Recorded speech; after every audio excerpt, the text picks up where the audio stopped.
Miracle of mind app வந்து சத்குரு இந்த 2025 மகாசிவராத்திரிக்கு introduce பண்ணினாரு.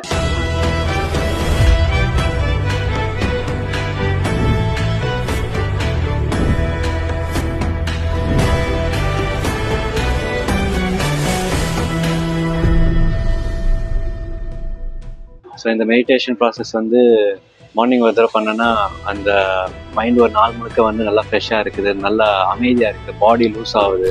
தினசரி வாழ்க்கையில் மனசை எந்த அளவுக்கு போட்டு கெடுத்து வச்சிருக்கோம் அப்படின்னு என்னால் உணர முடியுது மிராக்கிள் ஆஃப் மைண்டில்.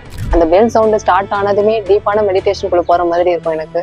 ஏன்னா சிம்பிளாக ஒரு 7 நிமிஷம் தினமும் பண்ணுறது ரொம்ப ஈஸியாகவும் இருக்குது. எனக்கு ரொம்ப ஆழமான ஒரு காம்னஸ் ஃபீல் பண்ண முடியுது. எனக்கு இந்த செஞ்சு முடிச்ச உடனே மைண்டு பாடி கொஞ்சம் ரிலாக்ஸாக இருக்க மாதிரி இருக்குது, கொஞ்சம் காமாக இருக்கேன், நல்லா இருக்கு. முன்னே செஞ்ச வேலையை விட ஒரு மடங்கு எக்ஸ்ட்ராவே என்னால் செய்ய முடியுது. ஒரு உறுதியான ஒரு மனப்பான்மை கிடைக்கிறது, எனக்கு என்ன செய்யணும் எப்படி செய்யணும்னு ஒரு தெளிவு கிடைக்கிறது. அதோட ரொம்ப புத்துணர்ச்சியாக ஃபீல் பண்ணுறேன். கான்ஷியஸ் கொஞ்சம் கொஞ்சமாக எனக்கு அது டெவலப் ஆகிறத நான் உணர்றேன். இதை விட எளிமையாக எப்படி தியானத்தை சொல்லித்தர முடியும்னு எனக்கு தெரியல. இது சத்குரோட கருணைன்னு தான் சொல்லலாம்.